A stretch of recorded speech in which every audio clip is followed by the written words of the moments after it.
এই জায়গায় রাহুর যদি অবস্থান ঘটে যায়, মঙ্গলের সাথে চতুর্থে রাহুর যদি অবস্থান ঘটে যায়, তাইলে এই রাহু মঙ্গল একটা অঙ্গারক যোগ সৃষ্টি করে। সপ্তমে মঙ্গল, এখানে কিন্তু ভৌমতাকে খুব একটা দোষ দেবে না। এখানে মঙ্গল বসলে দাম্পত্যে ত্রুটি আসবে না, সমস্যা হবে না। যে সমস্যা হবে সেটা সামান্য, হওয়ার কথা নয়, মঙ্গলের জন্য হওয়ার কথা নয়, বিচ্ছেদ পর্যায়ের কথা বলছি। আর বাকি সপ্তমে যদি মঙ্গল বসে এইখানে, ব্যবসা তুখর ব্যবসায়ী হবে। এই জায়গায় যদি মঙ্গল অবস্থান করে, সেখানে কিন্তু তোমার কারণে, মানে যার আছে তারই কারণে দাম্পত্যে একটা বড় চিড় আসবে। তার মূল কারণটা হচ্ছে আত্ম অহংকার, হিম্মত, জোশ।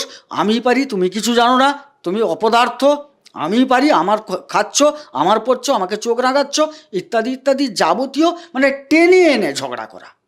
আজকের মূল এপিসোড শুরু করার আগে আপনাকে মা নর্মদার কৃপা আপনি কি করে পাবেন আপনাকে আমি জানাতে চাই। আপনি যদি প্রতিদিন ত্রিকাল এই নর্মদাষ্টকম পাঠ করেন, আপনি মায়ের কৃপা পাবেনই পাবেন। মায়ের কৃপা আপনার উপর বর্ষিত হবে। ফ্রি অফ কস্ট নর্মদাষ্টকম পাওয়ার জন্য হোয়াটসঅ্যাপে আপনি আমাকে লিখুন আপনার নাম এবং ঠিকানা দিয়ে, যে পিডিএফ বই চাই, আমি আপনাকে পাঠিয়ে দেবো সঙ্গে সঙ্গে। এই পিডিএফ বই আপনি প্রতিদিন 5 জনকে শেয়ার করুন। আর যারা নর্মদাষ্টকম পাঠ চক্রে অনলাইনের মাধ্যমে জয়েন করতে চান ফ্রি অফ কস্ট, তারাও আমাকে হোয়াটসঅ্যাপে লিখবেন। আসুন আজকের মূল এপিসোড শুরু করা যাক। নমস্কার, নর্মদে হর। শিবকুণ্ডা মা নর্মদাকে প্রণাম জানিয়ে শুরু করছি আজকের এই এপিসোড। তুলারাশি তুলা লগ্নে যারা জাতক এবং জাতিকা, তারা সংসার জীবনকে তারা প্রচণ্ড রকমভাবে ব্যালেন্স করেন। তারা সবাইকে একসাথে নিয়ে চলতে চান, অথচ তাদেরই জীবনে নানান ধরনের বিড়ম্বনা, অশান্তি, মানসিক যন্ত্রণা, শারীরিক রোগ ভোগ ইত্যাদি ইত্যাদি সেই জায়গা থেকে কিন্তু জীবনকে একেবারে ব্যতিব্যস্ত করে তুলেছে আপনাদের জীবনকে। কেন? জন্মছকে কি এমন আছে? তার কি সমাধান করা যায় নাকি যায় না? গোবিন্দদার কাছে আমার এই প্রশ্ন দিয়েই শুরু হবে। তবে তার আগে তোমাকে স্বাগত জানাই গোবিন্দদা। হ্যাঁ, নমস্কার সবাইকে আমার তরফ থেকে। পারিবারিক জায়গায় তুলারাশি তুলা লগ্নের যারা কি পুরুষ কি মহিলা, পারিবারিক জায়গায় পরিবার এনাদেরকে বুঝতে চাইছে না, এনাদের দূরদৃষ্টিকে পরিবার নিতে চাইছে না, এনাদের যে বিচক্ষণতা, সমাজ জ্ঞান, সেই জায়গাটায় পরিবারের অন্যান্য যারা সদস্য আছেন তারা খুব একটা পাত্তা দিচ্ছে না। তাতে করে একই নৌকায় যখন সবাই আছে, ওই পরিবার নামক নৌকাটি সবাই ডুবছে এবং এনার উপর দোষারোপ চলছে। ইনি যেন সময়ের আগের কথাগুলো বলে দেন, তাই এনাকেই পাগল প্রমাণিত করা হচ্ছে। চতুর্থে মঙ্গলের অবস্থান থেকে কি কি শুভ ফল ইনাকে দেওয়া যেতে পারে যাতে পারিবারিক সুখ শান্তি ইনি পেতে পারেন? আচ্ছা, প্রথমেই বলে নি, তুলা লগ্ন সাপেক্ষে বা তুলা রাশি সাপেক্ষে, মূলত লগ্ন সাপেক্ষে চতুর্থে মঙ্গলের অবস্থানে উনার ভৌম যোগ যেটা ঘটে, সেটা তার পক্ষে ফল দেয়, বিপক্ষে ফল দেয় না। সেই কারণে আমার প্রশ্নটাই কিন্তু পক্ষের আছে। আচ্ছা, পারিবারিক একটা সঙ্গবদ্ধতা বজায় থাকবে। যদি এই পরিবারের ওই ব্যক্তি তিনি যদি ভৌম যোগের অধিকারী হন, ভৌম যোগবর্তী হন, তার দ্বারা সম্পদ সৃষ্টি হবে, অর্থাৎ জমি বাড়ি এগুলো কিন্তু আসবে, ক্রয় হোক বা অন্য কোনো পদ্ধতিতে হোক, উনার কিন্তু হবে। গাড়ি যোগ, মানে বাহন যেটাকে বলা হয়, বাহন যোগ উনার থাকবে। মায়ের সাথে সম্পর্ক ভালো থাকবে, এইগুলো কিন্তু ঘটবে। তাইলে এখান থেকে সুফলটা বোঝা গেল। কিন্তু যেহেতু মঙ্গল এখানে তিনি তার ফলাদেশ দেবেন, এই ক্ষেত্রে বলবো এই ভৌমটা দূরত্ব কিন্তু একটা তৈরি করবে স্বামী স্ত্রীর মধ্যে। না, আমি পরিবারের মধ্যে না, সেটা হ্যাঁ, পরিবার স্বামী স্ত্রী কি পরিবারের মধ্যে আছে? পরিবারে তো স্বামী স্ত্রী ছাড়াও আরো বাদবাকি আছে। হ্যাঁ, বাদবাকি আছে। হ্যাঁ, তো সবার সাথে মোটামুটি এখানে কিন্তু সঙ্গবদ্ধতা তাদের থাকবে, মিলিজুলি ভাব থাকবে, পারিবারিক উন্নতি হবে, স্বাচ্ছন্দ্য বৃদ্ধি পাবে, মায়ের শরীর স্বাস্থ্য ভালো থাকবে, মাতৃ সম্পদ প্রাপ্তি ঘটবে এই জায়গাতে। তাহলে আমার এক্ষেত্রে আরেকটা প্রশ্ন, মানে ওই একই প্রশ্নেরই আমি আরেকটা পার্ট তোমাকে জিজ্ঞেস করছি।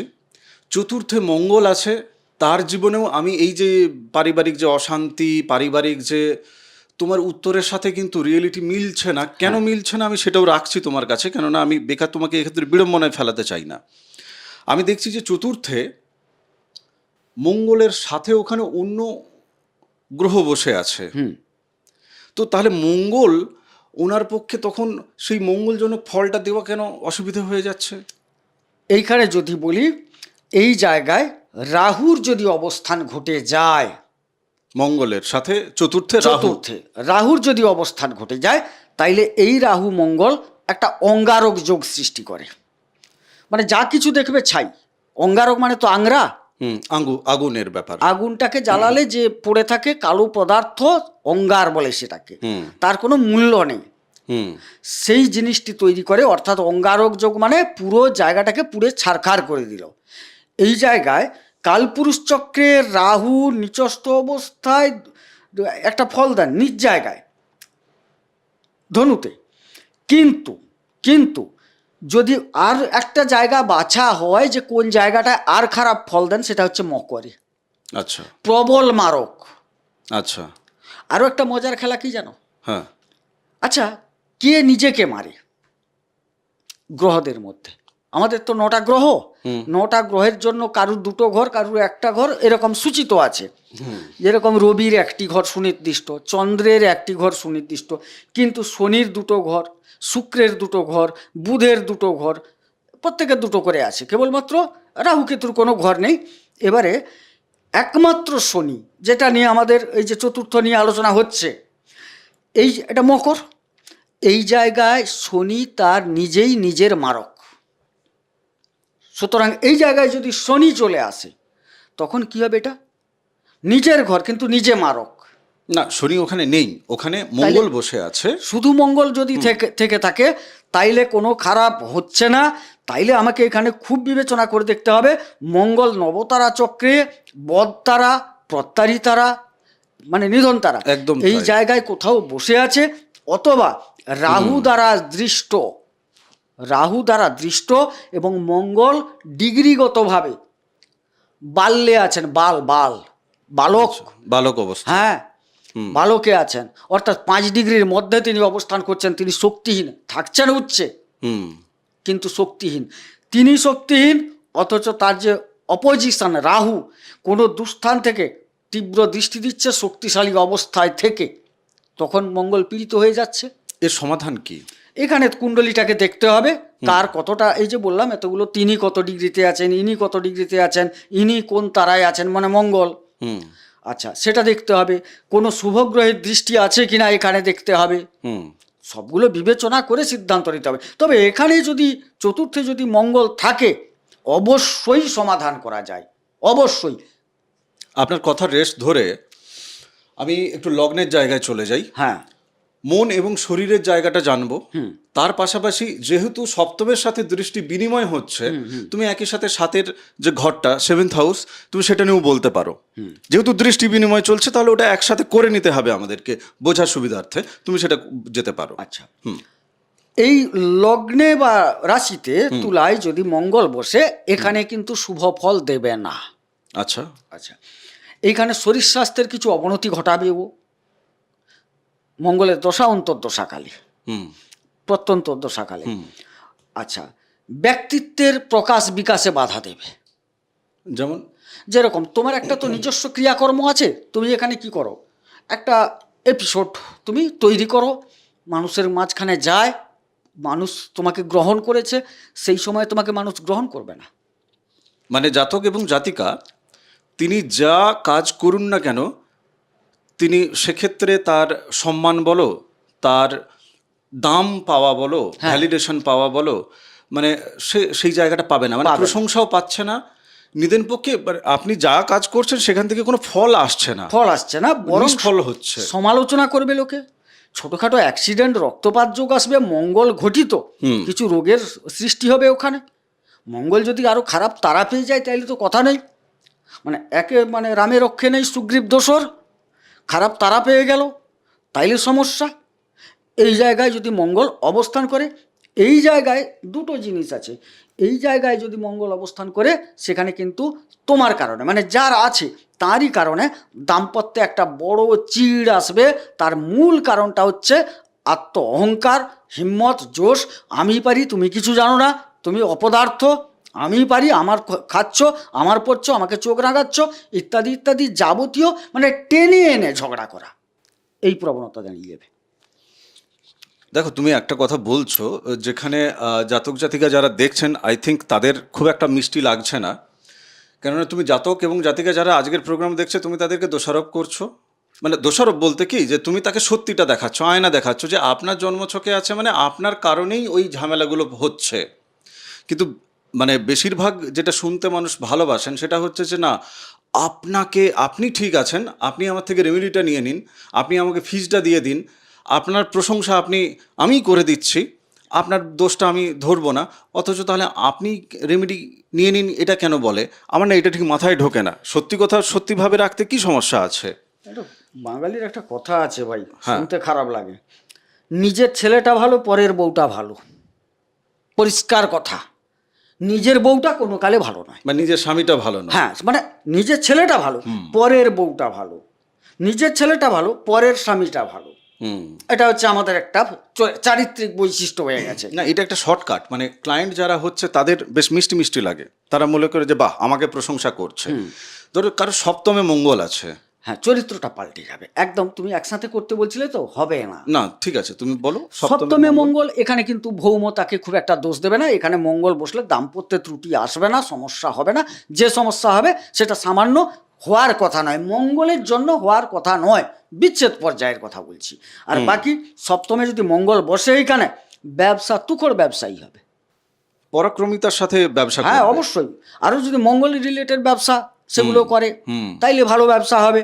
আচ্ছা, এই জায়গায় মোটামুটি দাম্পত্য ঠিক থাকছে, অন্য কোনো কারণ থাকতে পারে দাম্পত্য। আচ্ছা, আমরা কিন্তু একা মঙ্গল সপ্তমে বসে আছে সেই জায়গা থেকে সেই জায়গা থেকে করছি। আলোচনা করছি। হ্যাঁ, ভুল ভ্রান্তি যেন না হয়। অন্য কোনো কারণ থাকলে সেটা আলাদা ব্যাপার। মঙ্গলের জন্য ওখানে সমস্যা হবে না। এক, ভালো ব্যবসায়ী হবে, পরাক্রমশালী ব্যবসায়ী হবে, যদি তার ব্যবসাটাকে সে চুজ করতে পারে। তার কুণ্ডলিটা আরো দেখে নিতে হবে। বেশ গেল। বেশ। আচ্ছা, বিবাহ ক্ষেত্র, যেটা বিবাহ যারা করতে চাইছে তাদের এখানে বিবাহ আটকাবে না। ভৌমের কারণে অনেক সময় বিবাহ আটকে যায়, ম্যাক্সিমাম ক্ষেত্রে। তুমি ওইখানে নয়, যদি চতুর্থেও তার খারাপ ঘর থাকে, সেখানেও তো ভৌম হচ্ছে, ওটাও বিয়ের ওপর ইফেক্ট পড়বে। মানে চতুর্থ থেকে বিয়ের উপর এফেক্ট হ্যাঁ। হচ্ছে কিভাবে? মানে কিরকম এফেক্ট পড়ছে? শুধু তুমি ফলগুলো ওখানে বলো। ওখানে ভৌম যখন আসে যাবে, ভৌমর মূল সূত্র হচ্ছে তোমাকে দাম্পত্যে ফাটল। প্রথম তোমাকে আমি সূত্র একটা বলছি, শোনো, তাইলে খুব সুন্দর লাগবে। কেন এত জোর গলায় বারবার বলছি যে দাম্পত্যে ফাটল আসবেই আসবেই আসবে, সেটা তোমাকে তো বলতে হবে না, এর আগের একটা এপিসোডে তুমি বলেছিলে, যদিও সেই সূত্রটা এই আমার যে, জানা আছে। লগ্নে ব্যয়ে চ পাতালে জামিত্রে চাষ্টমে কুজে কন্যা হরতি ভর্তারং ভর্তা ভার্যাং হনিষ্যতি। আরও খেলাটা জমবে অষ্টমে। যাও, অষ্টমে মঙ্গল কি ফল দিচ্ছে? এখানে অষ্টম হলে স্বামী স্ত্রীর মধ্যে যে কেউ মারা যাবে, জোর গলায় বলছি। মারা যাবে? হ্যাঁ, তো বলছে সপ্তমপতি যদি কোনো কারণে অষ্টমে যায়, স্বামী অথবা স্ত্রী, মানে আপনার যদি থাকে, আপনার স্ত্রী, কোন স্ত্রী যদি থাকে, স্বামী মারা যাবে নিদের পক্ষে। যদি খুব শুভগ্রহের প্রভাব থাকে, চির বিচ্ছেদ অনিবার্য। হয়তো মারা গেল না, কিন্তু সম্পর্কটা মারা গেল, সম্পর্কটা মারা যাবে।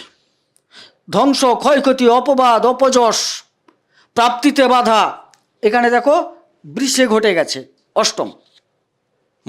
দেখুন বৃষে তো অপমান, অপযশ, বাধা, যাবতীয় ধ্বংস, ক্ষয়ক্ষতি, উত্তরাধিকার সূত্রে প্রাপ্তি আটকে যাবে সব। আচ্ছা, ধর মঙ্গল এই যে 1, 4, 7, 8, 12 হ্যাঁ, এই জায়গাগুলোতে বসছে, এখানকার যারা অধিপতি, হ্যাঁ, তিনি যদি অন্য স্থানেও বসে থাকেন, হ্যাঁ, তা সত্ত্বেও ধরো 8-এ মঙ্গল বসে আছে বৃষের ঘরে, হ্যাঁ, বৃষের যে লগ্নাধিপতি হ্যাঁ, শুক্র, হ্যাঁ, তাহলে শুক্রের কি ওখানে ফল মঙ্গলের সাথে যুক্ত হয়ে যায়? না, কথাটা বলছি, মঙ্গলের এটা একদম নিজস্ব ফল, ও দেবেই। তোমার ফলটা লাঘব হবে কোথায় বলছি? হ্যাঁ, সেটা বলো। যদি ওই শুক্র স্বগৃহে অবস্থান করেন শক্তিশালীভাবে, অথবা শুভগৃহে অবস্থান করে নিজের ঘরকে অবলোকন করেন, তাহলে কিঞ্চিত এই ফলের হ্রাস ঘটে, অর্থাৎ খারাপটার হ্রাস ঘটে। অর্থাৎ শুভগ্রহে থেকে, শুভ জায়গায় থেকে, শুভভাবে থেকে, শক্তিশালী থেকে নিজের ঘরটিকে দেখতে হবে। না, ধরো সে দেখছে, সবই বুঝতে পারছি, হ্যাঁ, কিন্তু আমি জাস্ট জেনারেল একটা প্রশ্ন করছি যে ধরো অষ্টমে মঙ্গল বসে আছে বৃষের ঘরে, ওখানটায় শুক্রের জায়গা, শুক্র ওখানে কি থাকুক বা না না থাকা অবস্থায় তার কি সামান্য কিছু ফল মঙ্গলের সাথে মিশ্রণ ঘটছে? হ্যাঁ, অবশ্যই। ঘটছে না? হ্যাঁ, আচ্ছা। তোমাকে একটা কথা বলি, তোমার এখানে এসে আমি ভিডিওটা করছি, হুম। আমার ঘর আর তোমার ঘর কি আমার কাছে সমান? একদম না। আচ্ছা, দ্বাদশে চলে যাই, মোক্ষ লাভ দেবে? না, এখানে মঙ্গল ভালো ফল দেন না। কি ফল দেন? এইখানে এই জায়গায় মঙ্গল কিন্তু ব্যয় ঘটাবে, হাসপাতাল নিয়ে যাবে, জেল নিয়ে যাবে। মোক্ষ তো পরে, ওখান থেকে ঘুরে আসো আগে জেলখানা থেকে, তারপর মোক্ষ। তারপর তো তুমি ভাববে। ওই যে ধাক্কায় পড়ে বাপ্পা বলা, দেন মানে ধাক্কায় পড়ে বাপ্পা বলে উপলব্ধি হবে, হ্যাঁ, তারপরে তারপরে যাবে। ওরা এত সহজে ওরা যাবে না, ওদের হিম্মত প্রচুর, জানো। ওদের লোহিত কণিকা মনে হয় বেশি থাকে একটু। তাদের ওই মঙ্গলের মঙ্গলের। যাদের এইসব জায়গায় থাকে তাদের লোহিত কণিকা মনে হয় একটু বেশি থাকে নাকি, কি জানি। সবসময় হিম্মতদার কথাবার্তা। না, একটা জিনিস দেখো, ভালো, এটা ভালো। যে যার প্রকৃতি সেটা তো থাকবে। হ্যাঁ। এবার এই হিম্মতটাকে বা এই এনার্জিটাকে আমি আজকের এপিসোডে যেটা বলার চেষ্টা করব, এই এনার্জিটাকে আপনি যদি সঠিক দিকে চ্যানেলাইজ করতে পারেন তাহলে কিন্তু আপনি ভালো ফল আপনার জীবনে আপনি আশা করতে পারেন। আর যে জায়গাগুলোতে নেহাত বিগড়ে আছে আপনাকে প্রতিকারের মাধ্যমে সেটাকে সমাধান করতে হবে। একটা জিনিস, তুমি বিবাহের জায়গায় যখন কথা বলছো, আমি একদম ক্লোজিংয়ে যাচ্ছি, তুমি কি কিছু বলবে? না, আমি আচ্ছা, কিছু বলছি না। জটক বিচারের দরকারটা কিন্তু আছে, কেননা বিয়ের আগে জটক বিচার করে আপনি দেখে নিতে পারেন জাতক জাতিকার। আজকাল এই ক্ষেত্রে আরেকটা মগজমারি চলছে, সেটা হচ্ছে যে কোনো না কোনো জ্যোতিষীকে দিয়ে, টাকা পয়সা দিয়ে সুন্দর একটি লগ্ন ছক তৈরি করে কেউ না কেউ রেখেছে, তারা সেটাই কিন্তু পাত্রপক্ষ বা পাত্রীপক্ষকে সেটাই কিন্তু ধরিয়ে দেয়।